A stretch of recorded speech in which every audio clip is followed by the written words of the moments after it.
तृणमूल कांग्रेस के वरिष्ठ नेता और पश्चिम बंगाल विधानसभा के पूर्व डिप्टी स्पीकर आशीष बैनर्जी की मौत हो गई है। हमारे पास इसके बारे में क्या जानकारी है, हमारे साथी आसिफ बताएंगे। आसिफ बताइए। आकांक्षा, सुबह-सुबह ये खबर आई कि आशीष बनर्जी एक टीएमसी ऑफ़िस में बीरभूम ज़िले के अंदर एक टीएमसी ऑफ़िस था, उनके घर के बगल में ही था। वहीं पर उनकी लाश मिली है। हालाँकि पुलिस ने अभी उस लाश को पोस्टमार्टम के लिए भेज दिया है।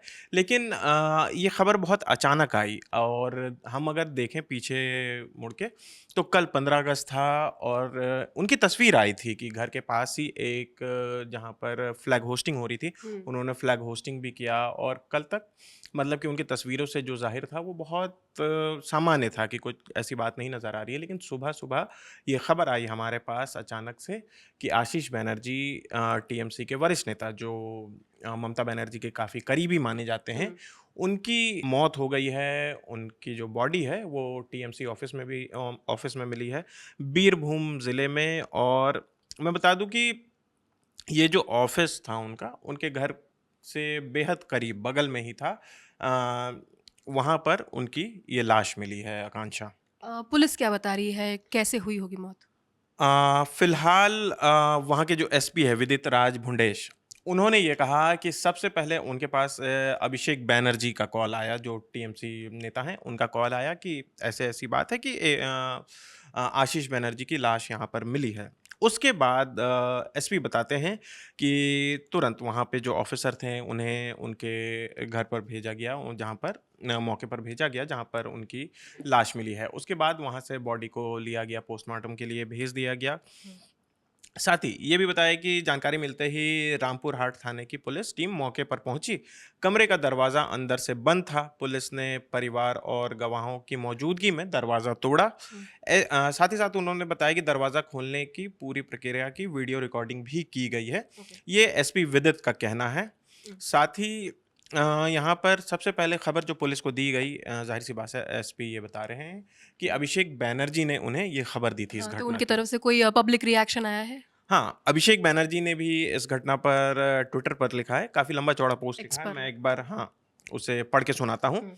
आशीष बैनर्जी की मौत पर अलग-अलग मतलब कि राजनीतिक नेताओं के बयान आए हैं, लेकिन सबसे पहले हम अभिषेक बैनर्जी की बात कर लेते हैं कि उन्होंने क्या कहा है।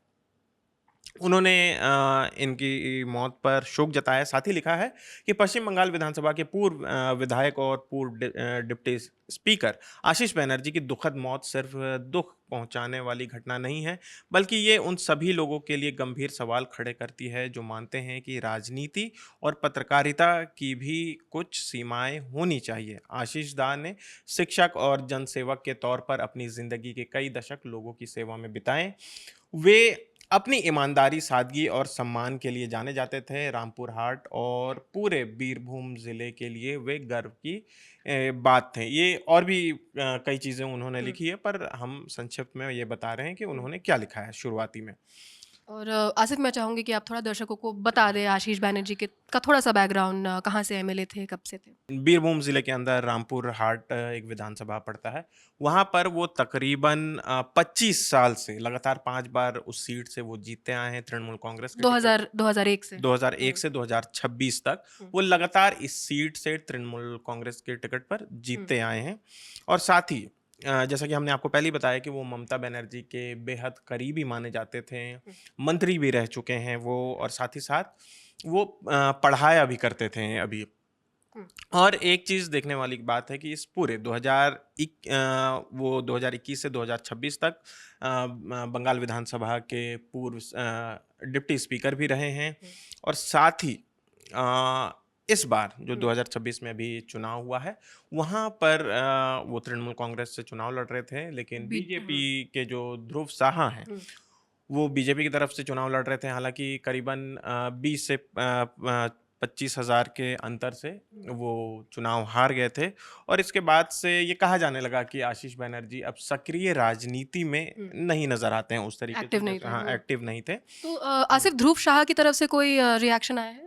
तो हाँ, कांचा ध्रुव साहब की तरफ से भी प्रतिक्रिया आई है। उन्होंने ये लिखा है कि ये जो पूरी घटना हम्म। है, मतलब कि 25 साल तक विधायक रहे एक वरिष्ठ नेता का, इस पूरे मामले की जांच होनी चाहिए। साथ ही साथ उन्होंने इस पूरे घटना की निष्पक्ष जांच की मांग की है। हुँ, उन्होंने कहा है कि पुलिस जांच करेगी और ज़रूरत पड़ी तो किसी स्वतंत्र एजेंसी से, इंडिपेंडेंट एजेंसी से हुँ, इसकी जांच कराई जानी चाहिए, ये हुँ, ध्रुव साहा ने लिखा है।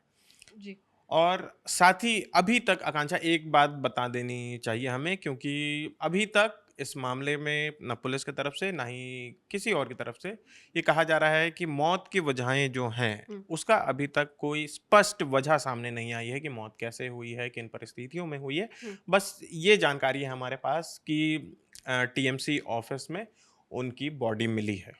जी, थैंक यू आसिफ़। तो फ़िलहाल ख़बर यही है और पोस्टमार्टम रिपोर्ट के बाद ही तस्वीर थोड़ी और साफ़ हो पाएगी। पुलिस भी पता लगा पाएगी कि एक्चुअल वजह क्या थी इस मौत की। इस खबर में फ़िलहाल इतना ही, तमाम जानकारी दी हमारे साथी आसिफ़ असरार ने। बाकी अपडेट्स आते रहेंगे तो हम आप तक पहुँचाते रहेंगे। मैं हूँ आकांक्षा गोगोई, कैमरे के पीछे दानिश है। आप देखते रहिए दी लल्लन टॉप। शुक्रिया।